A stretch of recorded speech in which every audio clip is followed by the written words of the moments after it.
Humphrey, so while I read it, I'm going to record it for you so that you can listen to it at home. It's Crazy Hair Day, if you didn't notice. So the class is going to be really quiet so you can hear Humphrey. So Humphrey, chapter 7. Saya speaks up. On Friday afternoon, Saya's father, Mr. Nazari, picked us up after school. He had a friendly smile and gentle eyes, but he was as quiet as his daughter. Saya lived in a tall building, so Mr. Nazari carried my cage up 1, 2, 3 flights of stairs to their clean and quiet apartment. Mr. Nazari opened the door for us. Mrs. Nazari, sorry. She spoke to her husband and daughter, but I couldn't understand what they were saying. Hummy, hummy, a little voice called out. Saya's little brother, Derek, toddled toward the door to greet me. Say Humphrey, Saya gently corrected him. Hummy, he said. Why do you think Humphrey can't understand what they're saying? Maybe they speak a different language? Maybe they're very quiet? Who knows, huh? Saya lived in a tall... Oh, I read that. The Nazaris put my cage in the living room right in the middle of a big table. Then they pulled up chairs so they could all sit and stare into my cage. It seemed as if they were waiting for something to happen, so I decided to give them a show. First, I spun on my wheel for a while. Then I climbed up the side of the cage and dived down into the pile of soft paper. They were obviously impressed with my performance as they talked quietly. The funny thing is, I couldn't understand a word they were saying.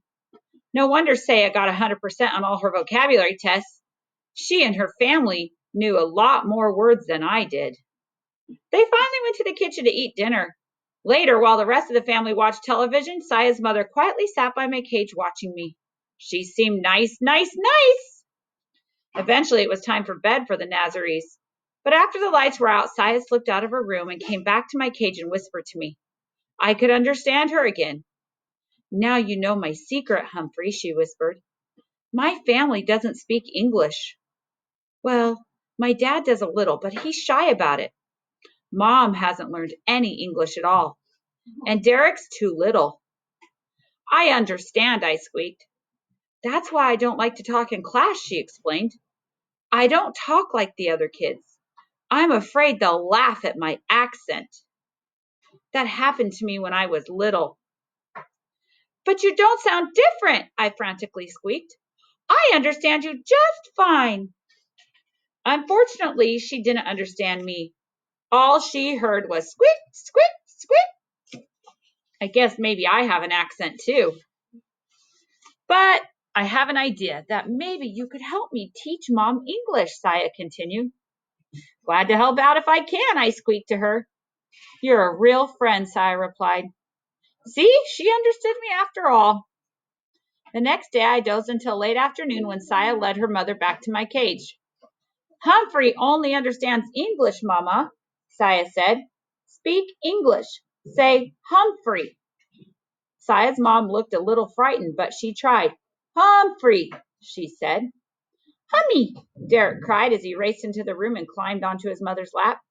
Say, hello, Humphrey, Saya gently instructed her mom. Hello, Humphrey, Miss Nazari said. I squeaked hello right back, and she broke into a huge smile. Hello, she said. Good job, I said. Well, things went swimmingly from then on. In a matter of hours, Saya's mom was saying, How do you do? Nice to meet you. Would you like some water? I did, thank you. Even when Saya and Derek left to go to the store with their father, Mrs. Nazari kept on talking. I let her know I understood what she was saying by wiggling my whiskers and hanging by one paw from the top of my cage. Good boy, Humphrey, she said. Saya and her father were amazed at Mrs. Nazari's progress when they returned. The family spent the rest of the evening practicing English. First, Saya pretended to be a guest at the door. She went into the hall and knocked. Her mother opened the door. Hello, Saya, she said. Won't you come in?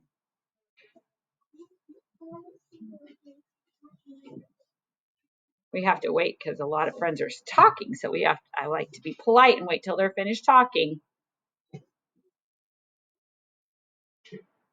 First, Saya pretended to be a guest at the door. She went into the hall and knocked. Her mother opened the door. "Hello, Saya," she said.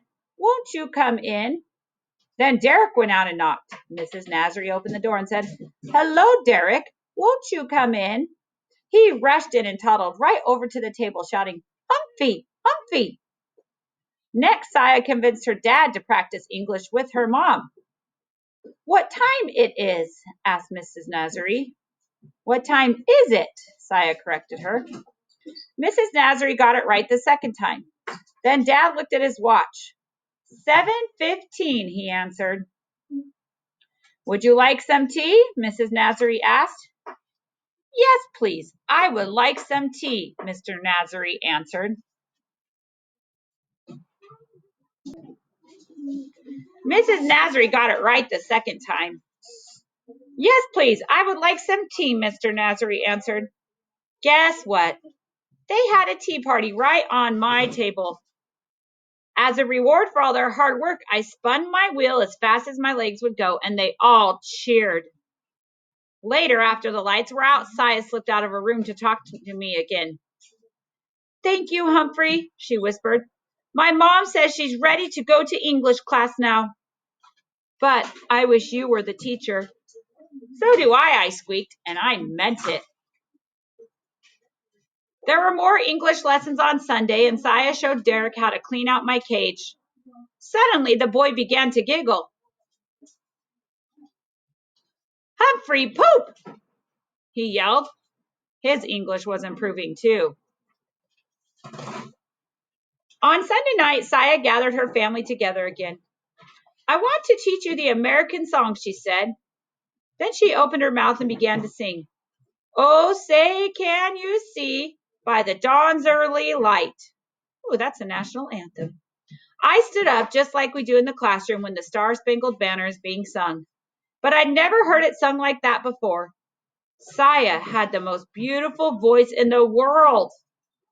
It was like a gentle breeze. No, like rippling waters. No, it was beautiful. If only our classmates in room 26 could hear her, which gave me the start of another idea. But I didn't have time to think much at all because soon the whole family was singing the Star-Spangled Banner. And I squeaked right along with them, even on those high notes. When we got back to school on Monday morning, though, I was a little disappointed. Mrs. Brisbane asked Saya how things went over the weekend. "Fine," said Saya, and nothing more. Like Ms. Mack said, you can learn a lot about yourself by getting to know another species. But boy, sometimes it's a lot of work. That Monday, I sat in my cage worrying about Saya for quite a while before I dozed off. When I woke up, I noticed that room 26 had changed. The bulletin board was covered with brightly colored leaves. The tops of the chalkboards were lined with big paper witches, ghosts, and skeletons. Hanging from the light fixtures were black crepe paper bats. Then I looked to my right and gasped. A horrible, huge orange face with an evil grin was staring directly at me. I jumped back. My heart was pounding. "Hey, Humphrey, don't you like old Pumpkinhead?" AJ whispered to me from his seat nearby. "Look, Humphrey's scared of a little old jack-o'-lantern," Gar said. "Scaredy cat, scaredy hamster." I stood up straight and looked as unscared as I possibly could. Uh-oh.